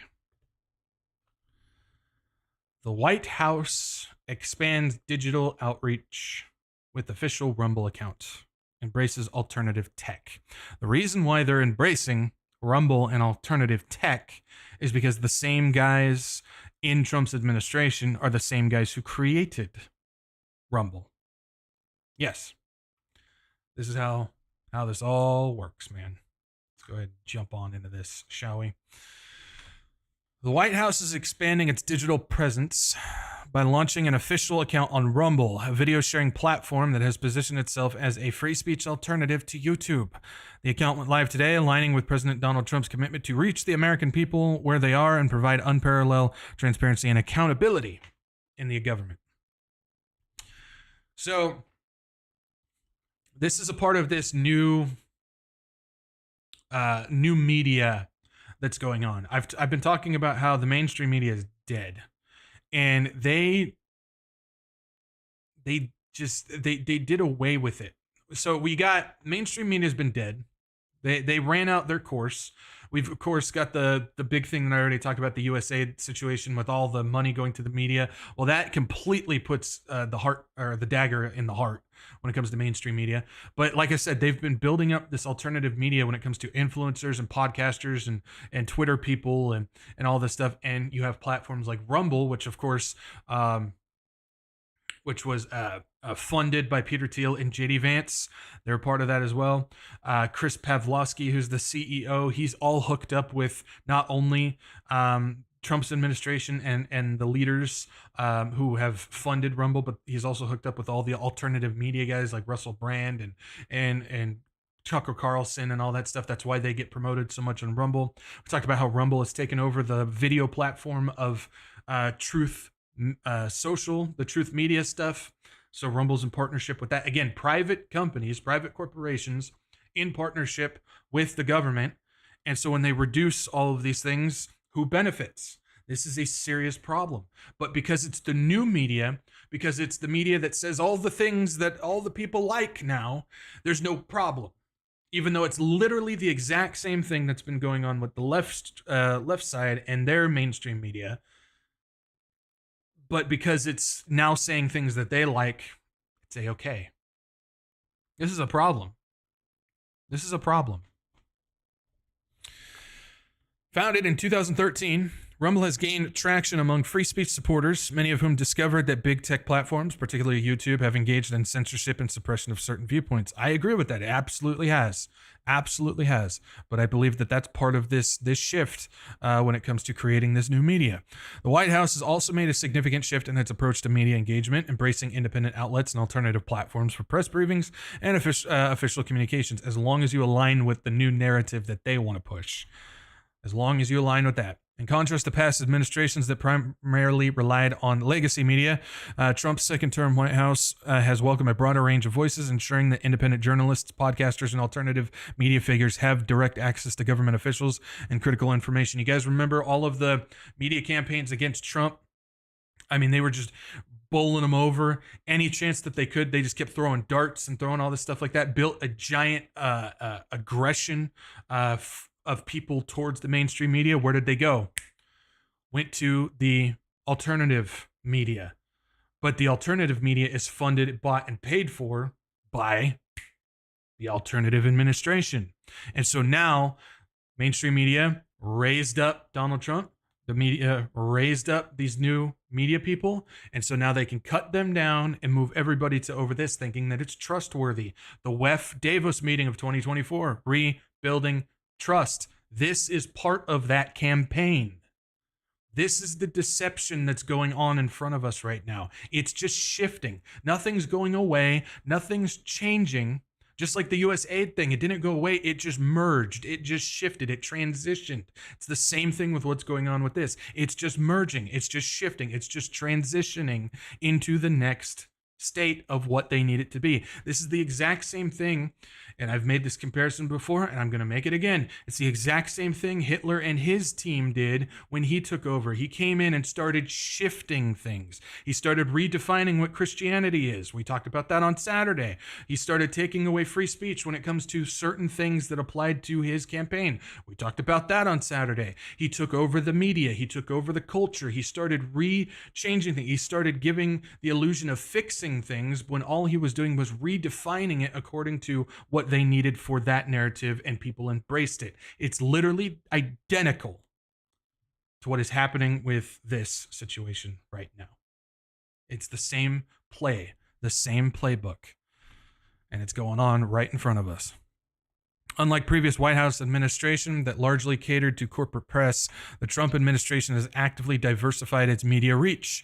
Independent outlets that were once sidelined in traditional press briefings are now being invited to ask questions and participate in White House events. This marks a departure from the long-standing dominance of establishment media, offering a more varied and representative press pool as long as you follow their narrative. Beyond traditional briefings, the administration has made extensive use of alternative platforms to reach the public directly. In addition to launching its Rumble account, the White House has expanded its presence on platforms such as X and True Social. Of course, True Social is Trump's tech program over there, and X is, of course, Elon Musk's program. Shocking, right? While leveraging podcasts and independent digital shows. While leveraging podcasts and independent digital shows to communicate policy positions and counter mainstream media narratives. Exactly what I've been saying. Meet the new media, same as the old media, just with a different narrative. That's all it is. Unlike previous administrations that relied almost exclusively on legacy networks, the Trump White House has granted interviews to a wide array of podcasters, online commentators, and journalists from non-traditional outlets. By doing so, the administration has ensured that its messaging is not filtered through corporate media gatekeepers. Okay. This strategy reflects Trump's longstanding view that mainstream networks often misrepresent his policies and statements, making alternative platforms a crucial tool for direct engagement with the American people. Longstanding view that mainstream media networks often misrepresented his policies and statements. Correct. But now we have the problem of all of these new podcasts and independent digital shows are now hiding the bad and promoting the good. So it's just the opposite. It's literally the duality situation that I've talked about when it comes to the mystery religion. You've got the dark and you've got the light. Well, the mainstream media is the dark. Now we're shifting to the light, where it's not about making stuff up in order to cover and put something down. No, now it's about hiding certain things and promoting others in order to make it look good. That's the light, as opposed to the dark. It's just shifting. The golden age, the age of Aquarius. Mystery religion is involved in these types of deceptive tactics. That's why deception is just so off the charts bad. There's really no other way to put it. I've got another video here. This was Bitcoin.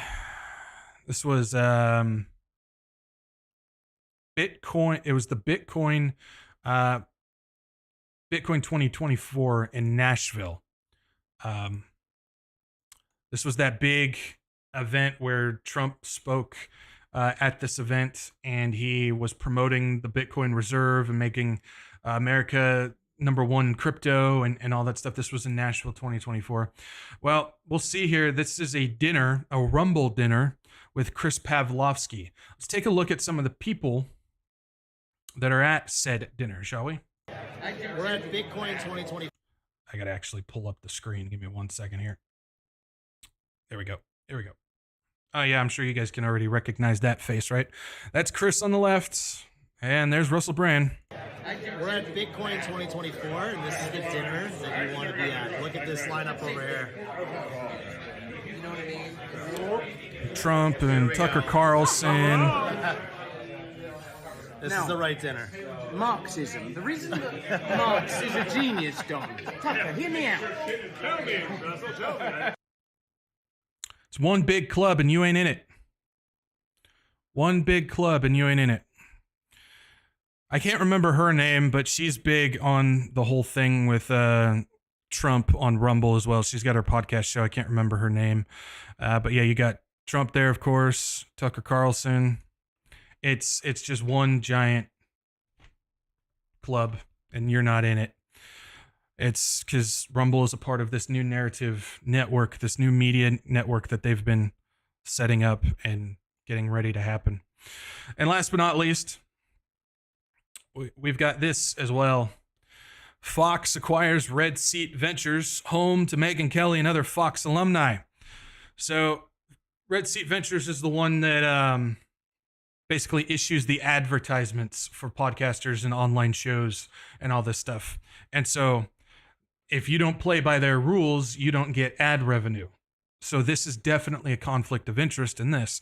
Fox Corporation on Monday acquired Red Seat Ventures, the digital media company behind the shows of several ex-Fox News personalities. Like who, you might ask? Well, Fox Corp on Monday acquired Red Seat Ventures, the digital media company behind shows of several ex-Fox News personalities, including Megyn Kelly, Bill O'Reilly. Red Seat Ventures specializes in video podcasts and is home to, hey, look who's going home, guys. Tucker Carlson's going home. No, it's unbelievable. This just happened a couple days ago, guys. Who was notoriously jettisoned from Fox News 2 years ago despite his ratings dominance. Welcome back to Murdoch, everybody. Terms of the deal were not disclosed. The company, funded by 2015 by brothers Chris and Kevin Balfe, will operate as a standalone entity under Fox Tubi's media group, and Balfe Brothers will continue to run Red Seat Ventures, and Tubi CEO Paul Chesborough will become the company's chairman. Beyond offering podcast production and editorial support to several popular podcasts, Red Seat Ventures helps clients with ad sales, subscription services, and marketing, among other services. It also runs live events like CrimeCon, which in 2024 had a number of big media names at its Nashville convention, including Chris Hansen and Nancy Grace, who are both clients of the Manhattan-based company. Meet the old, or meet the new media. Same as the old. Same as the old. It's crazy, man.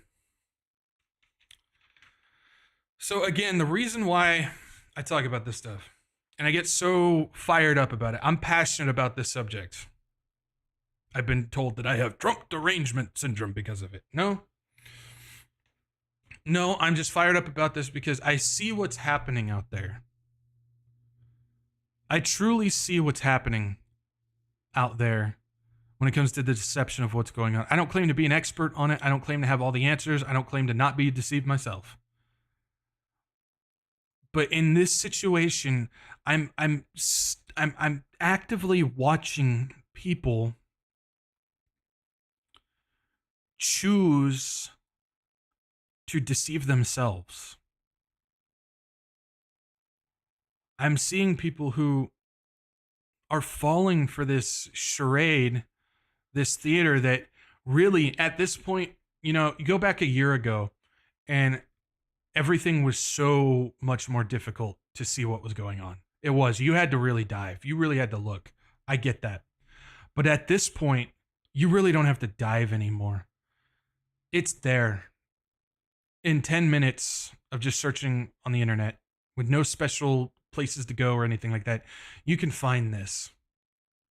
And if you're really open to hearing the truth, if you really want to know what's going on, if you can put away your own personal position, your own personal bias, your own personal agenda, and just go with the facts of what's going on, you can see this. And we have so many people in the church that they don't want to. They don't want to. And we have so many people in the church that are not only just not going, just don't want to know the truth of what's going on, saying that they do, but we have so many that are actively teaching and hiding this information in order to push the agenda that they were pushing beforehand because they don't want to be made out to look like fools. Because if they realize and come out and say, I was wrong after the campaigning that they did beforehand, it would hurt them. It would hurt their platform. And I don't think that's the proper way to go about this. I don't think that's the proper way to operate in both ways. If you have a platform, or if you're just somebody who just outright refuses to believe what's going on. See, the thing is people continue to hold out hope by putting it into man. That's how I see this. I think people are taking their hope. They're saying that their hope is only in Jesus Christ, but for them to deny this evidence, to deny the truth in order to have some type of hope with the government figure that we have now, a government administration that we have now, you're not placing your hope in Jesus Christ. You are placing it in man because you still have your hands held onto this world. Well, while I'm still here, I'm hanging on to these people because they're doing the good stuff, when in reality that they're not. So your hope's not in Jesus Christ. Your hope is still in man. And a lot of people will deny that. What's the first step to recovery is to admit you have a problem? We got to get these Christians to understand that you are placing your hope in man when you're doing this. You don't have to become an expert, but at least see what the truth is and let go of the world. See, I'm at this spot, and I know there's many people in the chat too. That we see what's going on. We don't claim to have all the answers. We don't claim to know where this is going. We don't claim to know what the next decision or action is going to be. We don't claim what tomorrow holds. There may not even be a tomorrow. But we're at least open to seeing what is happening. And because of that, we have let go of the world. We have let go of the political system. We have let go of the Trump administration. We have let go of the Biden administration. We have let go of these things. And when we see stuff like this, because we often get accused of just being doom and gloom and bad news all the time. For us who have let go of this and see the stuff, we have hope. We have excitement. Not because the world is falling apart. We don't want to see people get hurt. I'm sure I can speak for everybody in the chat, unless there's some sadistic person in there. Maybe there is. But We don't want to see people get hurt, but we have hope when we see this. We're excited. We're encouraged. We're not trying to push it down. No, we're sitting there going, this is what's happening. That means we're so close to going home. It means we're that much closer to going home. Why? Because our hope's not in the government. Our hope's not in Trump. Our hope's not in Netanyahu. Our hope's not in Elon Musk. Our hope's not in, rearranging the government. Our hope's in Jesus Christ. So when I see stuff like this, I'm excited. And I hope you are too. But if you're not,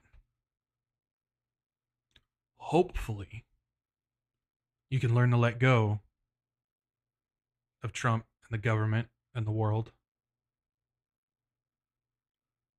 And you give your life to Jesus Christ, because he is the one that gives us that hope, the blessed hope. He's the one that gives us salvation, the only one that gives us salvation. And his gospel is as simple as ABC. A, you admit that you're a sinner. The act of repentance, metanoia, the changing of mind, the turning from self to Christ. It's the admitting of, I am a sinner, I have sinned, I can't save myself, and I need Jesus. It's through repentance that allows true belief in Jesus Christ, because how can you believe in Jesus Christ as your Savior if you don't know why you need Jesus Christ as your Savior? So you repent, and B, you believe that Jesus Christ is the one and only begotten Son of God, that he came down 100% man, 100% God, the God-man, the one and only, there is no other. And he lived the perfect sinless life, which made him the only one qualified to carry the sins of the world, my sins, your sins, their sins of the world upon his shoulders, which I still believe that burden was more painful than the death through crucifixion that he took for us. Think about that. It's hard for our minds to understand because we think of everything in a physical sense, but could you imagine carrying the sins of the world, past, present, and future? Do you understand the type of pain and weight that would be? I don't think we can. But he did, and he took it to the cross. He took our place upon the cross, and he was crucified.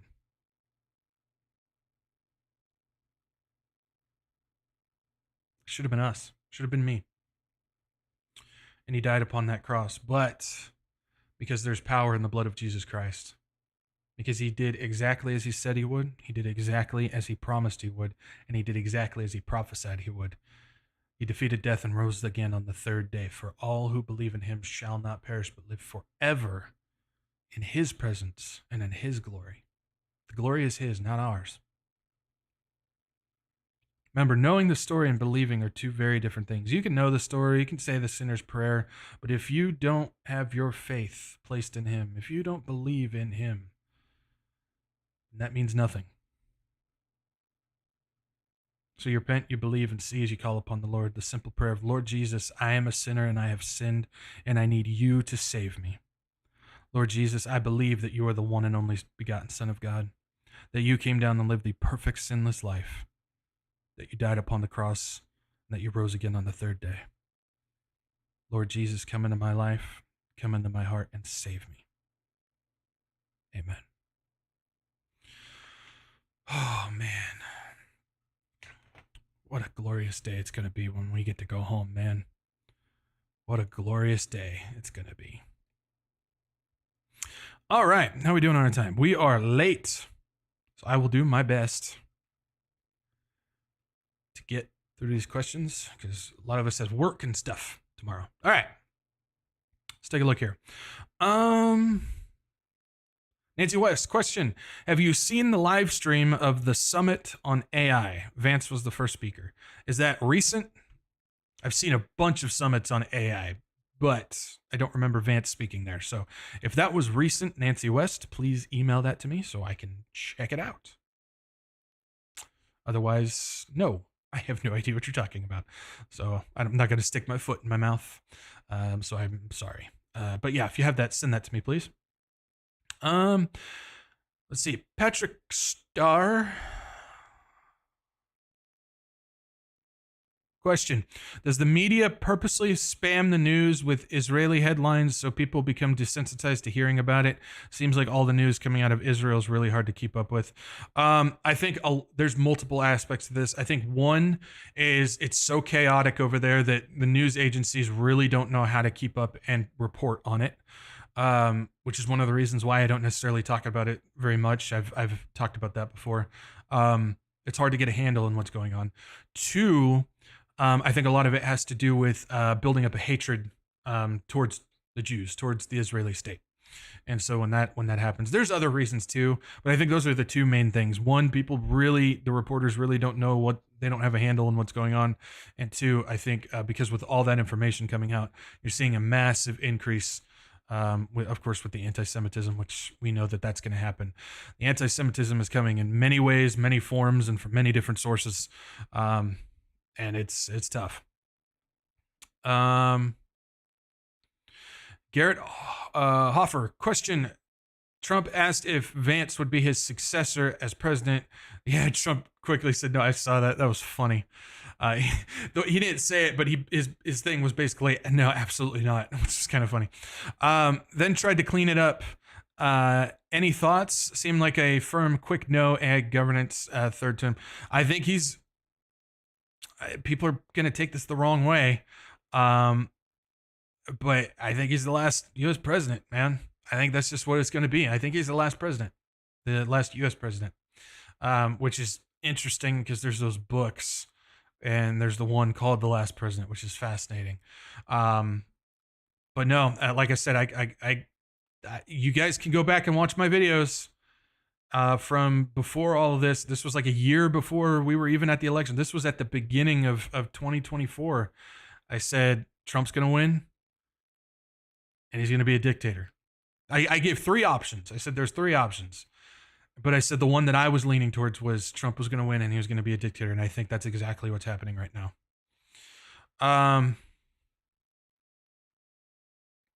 And Mole, question.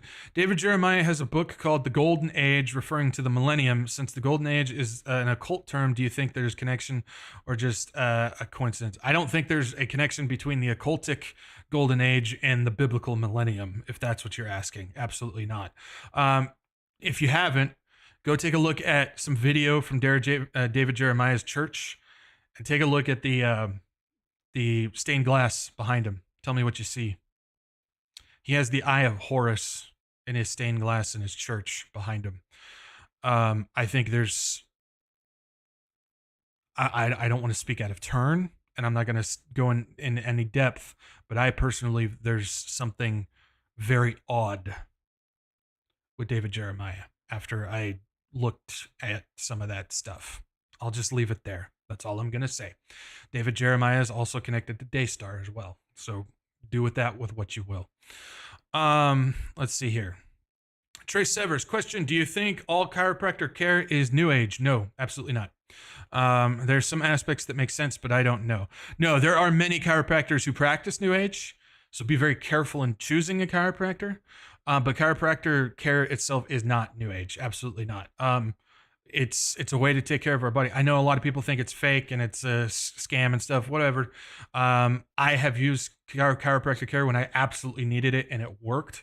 I have family members who use it and it helps keep their spine. Again, you're out of luck if your spine's out of whack. Your spine is connected to every single part of your body. And if that's messed up, you're going to have some trouble. And so there are good chiropractors that just do the medical procedure in order to keep you aligned. And I think it's great, but there's a lot of holistic New Age stuff that goes along with it. So just be careful of which chiropractor you go to. When they start adding stuff like cups and acupuncture and all of that stuff, run. None of that's good. But chiropractor care, just in the medical sense, without all that stuff, yeah, it's good to go. It's good to go. Sunset Twilight, what is your view on Ray Comfort and his way of witnessing to people? I don't want to put the man down. There's not really any need to. I just have concern. specifically where the video cuts off. I need to see what happens after those videos, because he kind of just does the, well, just repeat after me type of thing, and you're good to go. And that concerns me. I need to see after that. So I don't necessarily know. If he's just done with the person after that, then I'm not a fan of it. If he stops and takes time to explain the gospel, to make sure that the person knows they put their faith in the Lord, and he does, what we should be as disciples when it comes to that matter, then I'm all for it. But if he does that after the video, I wish he wouldn't cut it off. So I don't know. That's my thing. I just don't know.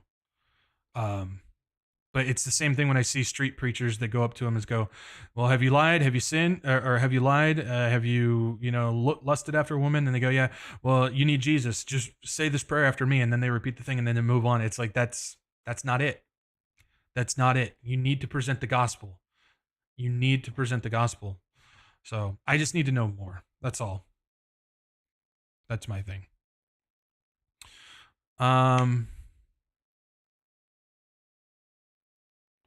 Redeemed Black Sheep. I like that name. That's a good one.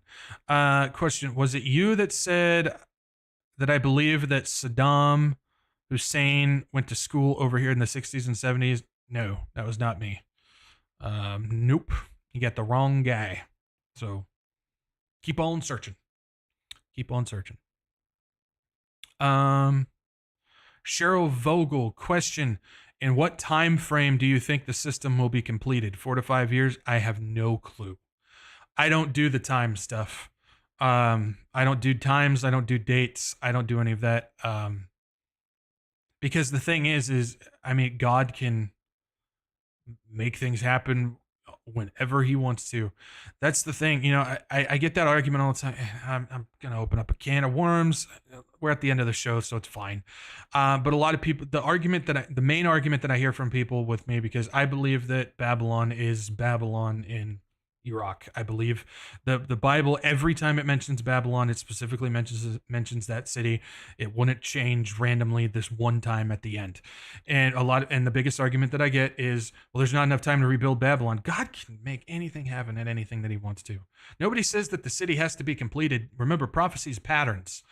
Was the tower ever completed? No, not quite. But they can certainly get it going to what it needs to be according to whenever God wants to do it. God can make anything happen at that point. So when it comes to time frames and stuff like this beast system, we look at it now and it's like, man, this stuff would have to be done. It'd take like 10, 15 years to get this stuff done. When things are cooking and God's in control, that stuff can get done in a year if they need to and get it online. They don't need the entire plan that they have set to make it happen. As long as they got the infrastructure to make the specific thing happen that they need to, they can get it done. So, but I'm not going to sit here and say that I have any idea when it could happen, Cheryl. Sorry, I just don't do that. Richard Hropiak. What's up, man? Good to see you. We gave up so much for the Fauci polka. Polka? Yeah. So every time I hear polka, I think of John Candy from Home Alone. He's the polka player in the band. Anyways. Throwback. Anyways, moving on. So, sorry, Richard. We gave up so much for the Fauci polka. Soon we will give up any plus all semblance of privacy. Any thoughts of the trigger they will use, or are we already there? Richard, that's a good question. That's a good question. We know that they've been building up the possibility of a false flag in the United States. So could that be something that they kick off? Could be. Is this something that they're just going to roll into and without any of that? That also could be too. I don't know which direction that they would take on this one. I really don't. So that's about all I can put on that one. Neardo Andrew, question: illegal immigrants don't report squat. How could the IRS agent know? Because it's not for the immigrants. Just like I don't believe that wall is going to be for the immigrants either. I'll just leave it like that. I'll just leave it. You catch my drift. It's for us. It's not for the agents. It's always been for us. Romaha61, have you ever addressed FEMA camps? I have in passing in various podcasts. There's no way that I could tell you which one in particular. But I've talked about them before. Yeah. The things when it comes to the contracts with Walmart, the Colorado airport, the DUMS. I've talked about all that stuff as well. But I've never done like an entire episode on it. I just haven't seen the need to. But I wish I had a thing to send you to. I just don't have one. But yes, I have talked about them. Okay, here we go. Last but not least, the Peanut Gallery. What you got for me? Oh, you can't be doing math questions. That's not how this works. Oh, come on. That's cheap. That's cheap. That's not fair. Rice wing 33 quarter pound was divided equally and placed in 4 containers. How many ounces of rice were in each? Well, if it's me, it ain't going in any of them. I'm just throwing the rice all across the floor and walking away. That's all I'm doing. That's cheating. You can't be doing that. You can't be doing that. No, you don't. No. You don't win. This is a draw. That's a cheap shot. Because you could just keep throwing math at me every single time and I wouldn't stand a chance. That's cheating. That's cheating. You're nuts. Absolutely nuts. All right, guys. That's all I got. Thank you guys for joining me today. Thanks for being with me, and hopefully you guys like the new setup. There's a few little bugs and stuff I got to get figured out, but yeah, hopefully you guys like this new setup and everything that's going on. It's different, might take some time to get used to, but yeah, thank you guys for being with me. So, usual spiel, if you guys can, like, share, subscribe, get this out to as many people as you can. Not this world, my buttons are not working and I don't know why, so you'll need to do YouTube. I'll try and get it fixed for next time. But yeah, usual spiel, if you guys can, like, share, subscribe, get this out to as many people as you can. It's not about views, not about butts and seats, but it is about getting the warning out to people and getting people to Jesus. That's why we do this. That's our whole goal, our whole reason for this show. It's good time for fellowship, good time to be watchmen and pay attention to what's going on. But our goal, of course, is to reach out to those who are lost, have questions, and ultimately need the gospel of Jesus Christ. It's the only way that we can do this. So if you guys can do me a solid and like, share, subscribe, that'll certainly help. Make sure you guys follow me, Rumble and Telegram. Those are my backup channels. So if I get booted off YouTube, we'll be back at live streaming on a Rumble. And then Telegram, I post updates, announcements, news things, and anything in between. I just kind of throw the stuff up there as we go along. So if you guys can, make sure that you guys follow me there. It's good stuff. Your one-stop shop is the WretchedWatchmen.com website. If you want to know what's going on, you want to get the latest video series, the latest podcasts, the events, the announcements, anything in between, the WretchedWatchmen.com website is the place to go. So make sure you guys go ahead and head on over there and bookmark that page so you guys stay up to date with what's going on in that situation as well. What is going on with this? This is all weird. That's weird. Okay, there it goes. And then last but not least, if you guys would like to support this channel and what I do, I got donation links down below, CashApp, Venmo, and GiveSendGo. This channel is not monetized. I don't make anything from ads, views, anything like that. It runs solely off of your guys' generous donations. So if you guys would like to support this channel and what's going on, those links are below. Thank you guys for your support and your prayers and your encouragement and everything. Again, I'm just so blessed by you guys. Thank you for that. I do want to go ahead and let you guys know, as you know, we have the Misfit shirts and stuff over on Harpazo Clothing, and we have said that we are donating all profit to the Houston Pregnancy Help Center. That is indeed still going on, so I just want to let you guys know because I didn't update it on the first month. But so far, between the 2 months, because of you guys and your support with that, there has been, between the 2 months, what is it? It was roughly $550 has been donated to the Houston Pregnancy Help Center for you guys. So again, all profits of the Misfit shirts go directly to them to help the new mothers, to save babies from abortion, to share the gospel, and do all that. So thank you guys. That is all you guys. So give you guys a round of applause. That's all you. So you are supporting mothers and the protection of babies from abortion. So awesome stuff, guys. Praise the Lord, and thank you guys for that as well. So, all right, guys, that is all I got. Thank you guys for joining me today. And if the Lord does not come back by Saturday, same time, same place, I will meet you right back here. All right, peace out and Maranatha.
You're still here?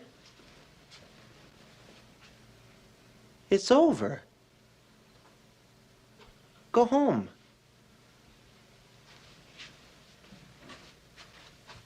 Go.